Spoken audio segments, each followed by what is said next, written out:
You're listening to Heritage Radio Network.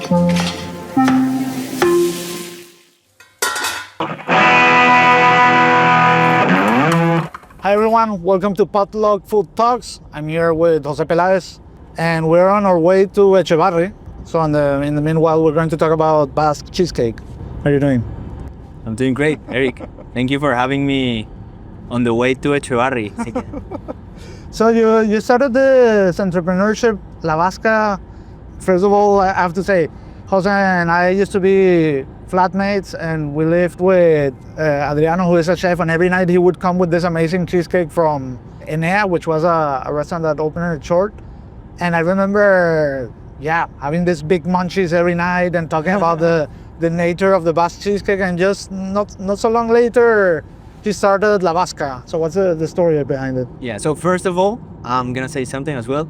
My favorite dessert, or the best dessert I've ever tried was in Etxebarri, actually. Now that we're gonna talk about desserts. Oh, nice. Which was a sheep milk idea. Yeah, smoked one, yeah. With beetroot green, right? That's amazing. Yeah. And that's an example of how like very few ingredients and elements can be such a fantastic elaboration that everybody falls in love with.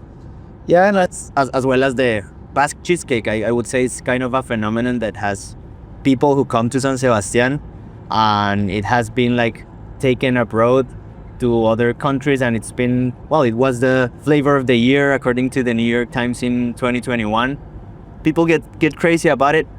So in 2023, a friend of mine from childhood, he came to San Sebastián, and of course we went out for food, and we finished our tour at La Viña. He tried the Basque cheesecake, and he was so amazed by the taste, and he said, let's bring this to Colombia. And I was like, okay, let's talk more about it. And we started having meetings, and suddenly we started selling, and actually we started in March 2024, so we're doing 1 year, and we're selling it in Colombia, and it's called Lavaska.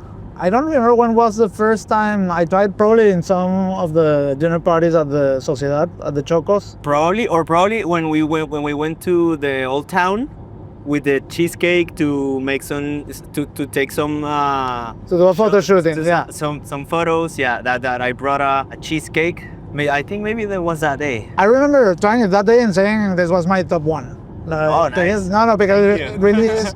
And to hear that. I was talking with that to Phil. It also has something that is not the classic feature of what is known as a Basque cheesecake, which is a cookie.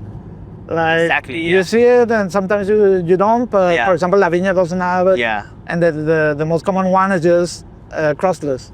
Exactly. Yeah. But we were going to a different market, so we are not 100% following the traditional recipe, but we just used the elements that are more important for us, for me, I would say, which is the texture, the more or less the proportions of the ingredients, the nature of the ingredients that are inside the batter. And we use this cookie base, which is actually quite famous in different cheesecakes that are non-Basque. Mostly not non-Basque, but even they are called abroad like Spanish cheesecake now. Yeah.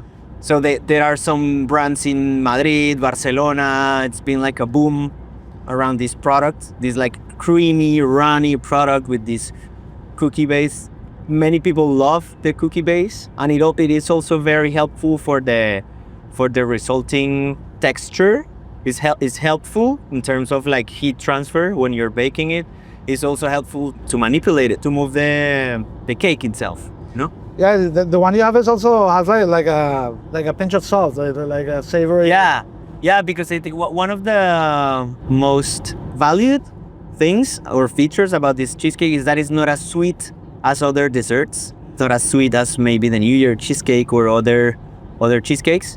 It has this savory, umami, salty hint in the flavor profile.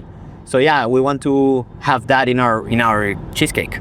We had a previous episode on cheesecake with Patricia Jurado. Okay. And just today, one of the listeners wrote, I am listening slowly to the old episodes, and the one on the Basque cheesecake, when you're talking about one with Turkish feta, I am Greek and you broke my heart. just to make it clear, there is no Turkish or any other than Greek feta. So I apologize to that. Bears belly Q. But that was like a super nice cheesecake I was doing in a Basque restaurant in Berlin.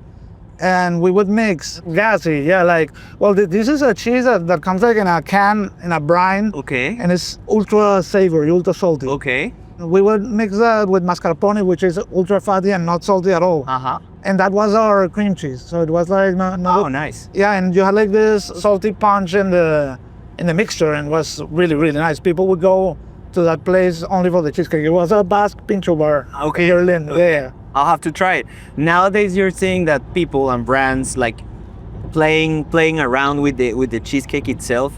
The important thing I think I would say is to keep that like creamy texture, that high content of fat, and keeping the sweetness like right in the spot.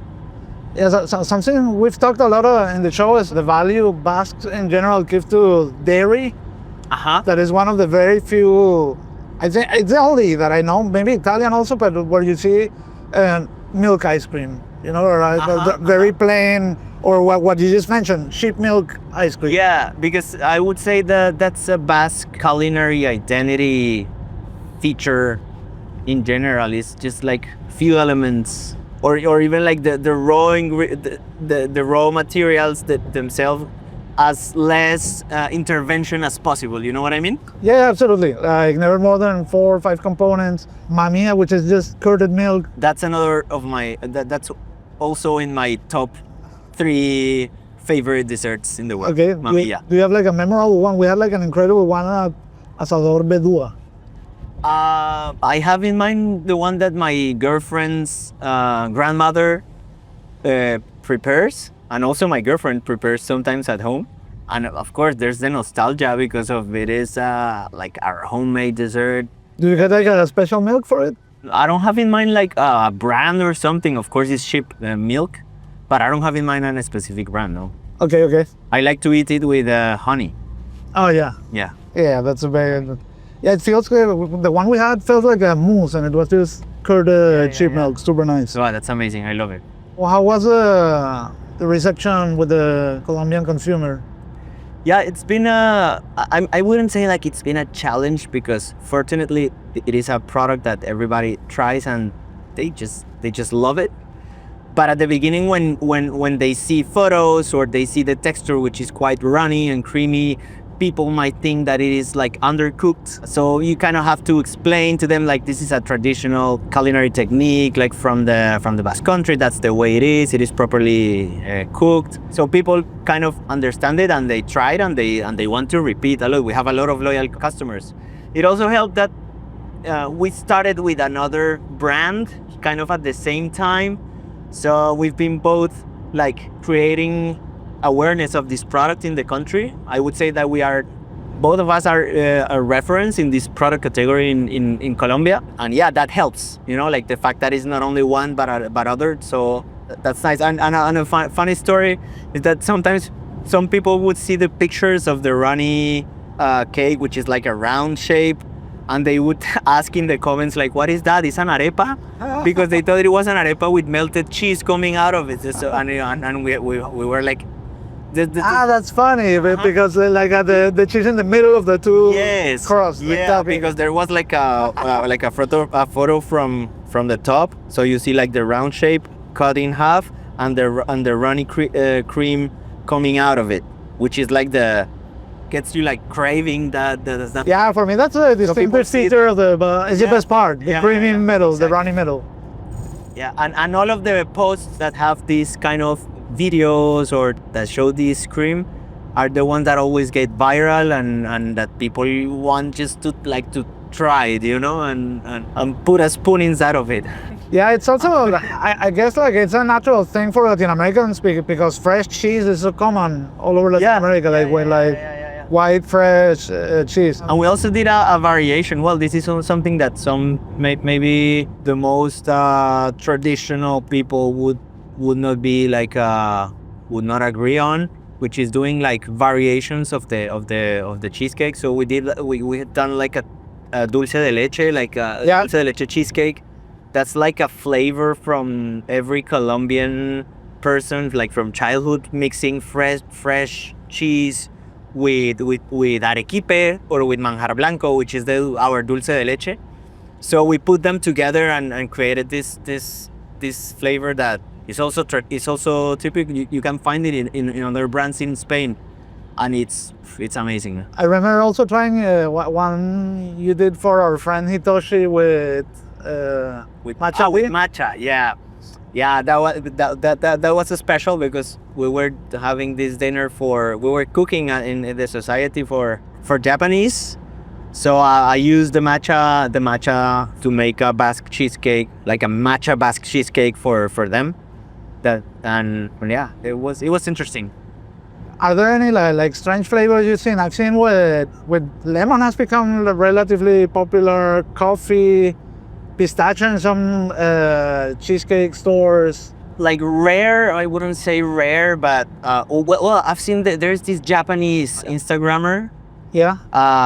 She cooks like really nice Basque cheesecakes, and I've done it one day. She cooked one with sweet potato.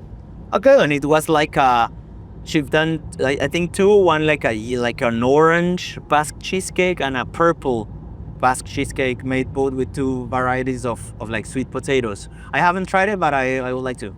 Has anyone ever tried to do a vegan cheesecake? I have no record of something like that. It wouldn't be a cheesecake. It would be a vegan cake. But if you achieve I haven't tried it. If you achieve the same texture, but you use whatever, I don't know, coconut, cashews. Maybe I haven't tried it, and I haven't seen it in the. Yeah, me neither. In social media. I worked in a raw vegan restaurant, and we had like a cashew cheesecake.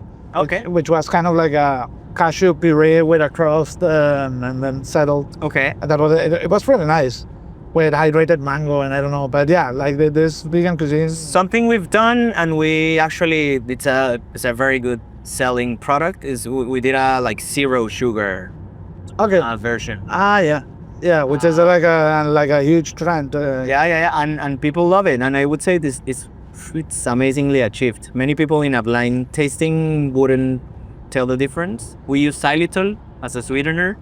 Super nice. So it's actually sweet. It's not like it's sweet. That's pretty cool. Yeah, that's pretty cool. Of course, we've been playing around with different flavors. We're about to launch a new flavor next month, like in April 7th. And yeah, we'll see how it goes. There's also another like debate or dilemma, which is toppings or not toppings. For me, it's not topping. For example, I see a lot of people in La Viña and also people that say that's actually the best thing to do, is to add sherry wine on top, like a thick sweet sherry wine as a topping. And this has like this raisin kind of notes. And people go like, that's what makes the cheesecake for me. That's what it ruins it, like. I haven't tried that. I would say that I love to eat it like plain, without toppings.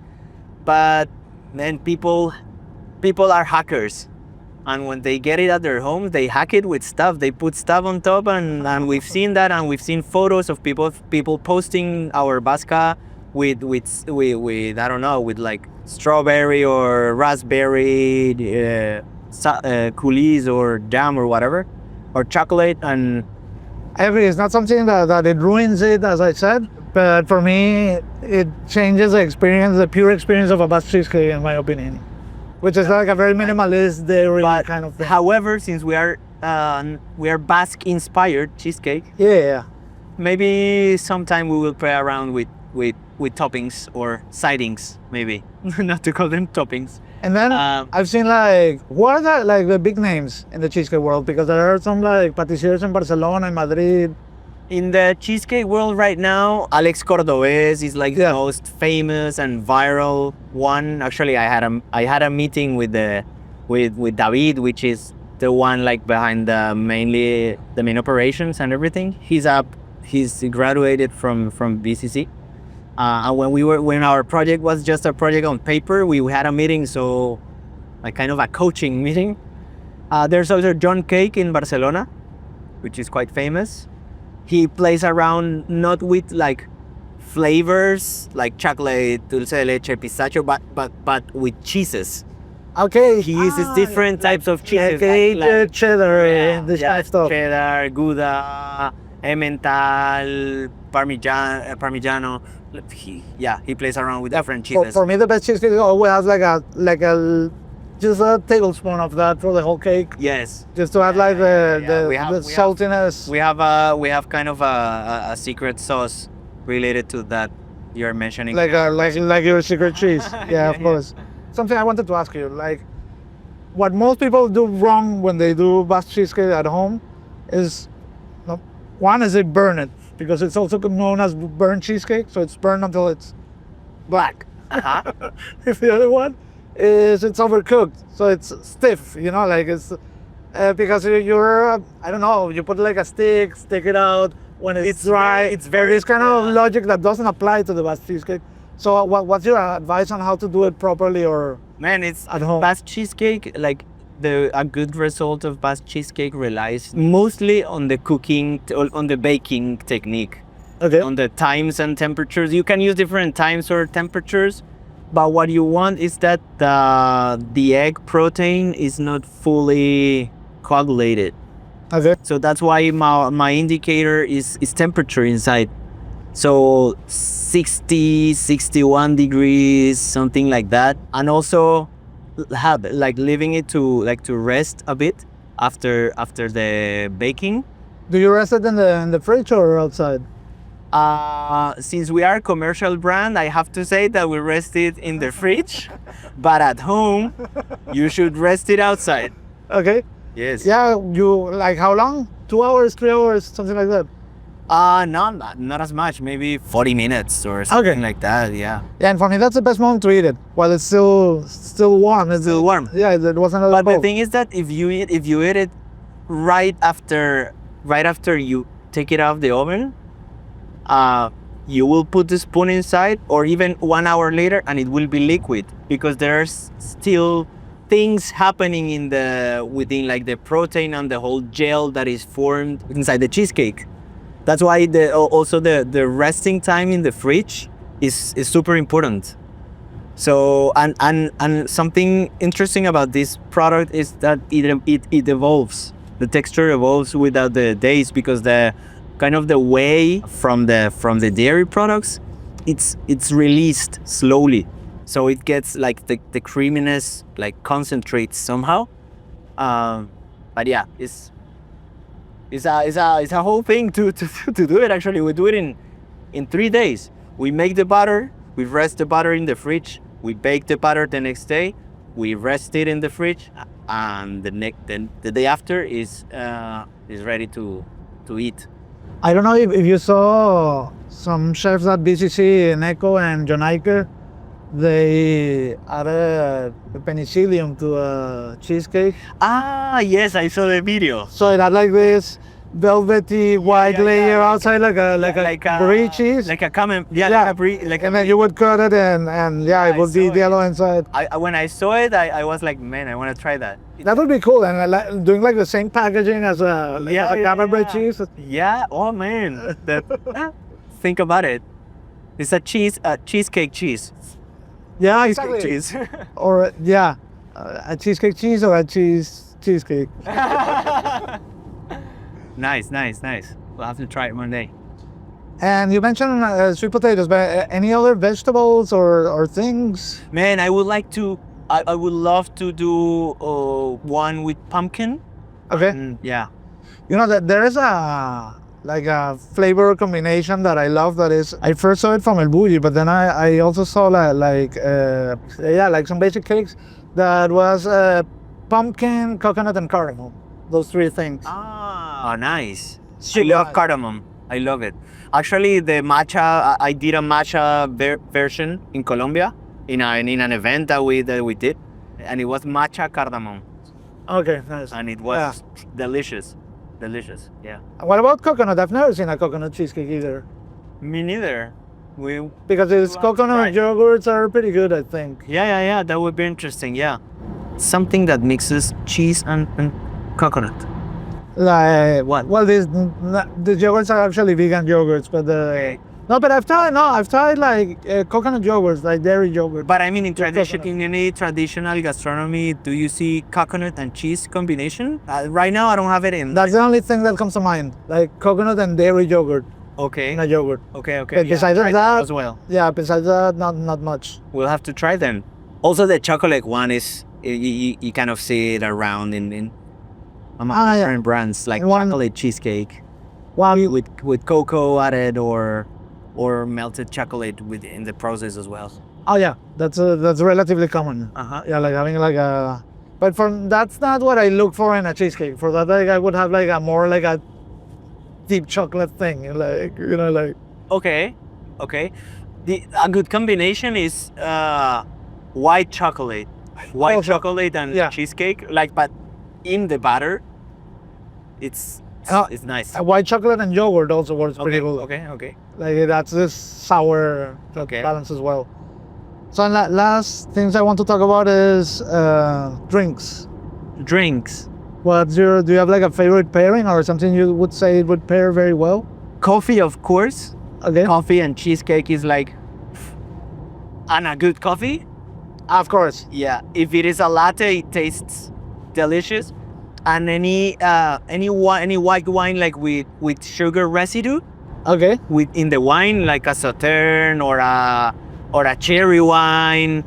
Wow, it pairs amazing because the sugar residue in the drink is like kind of equilibrates with the sweetness of the cheesecake and reduces the impact of the maybe sour hints that might be present in the wine. So the combination is delicious. Like any white wine or any wine that has sugar residue.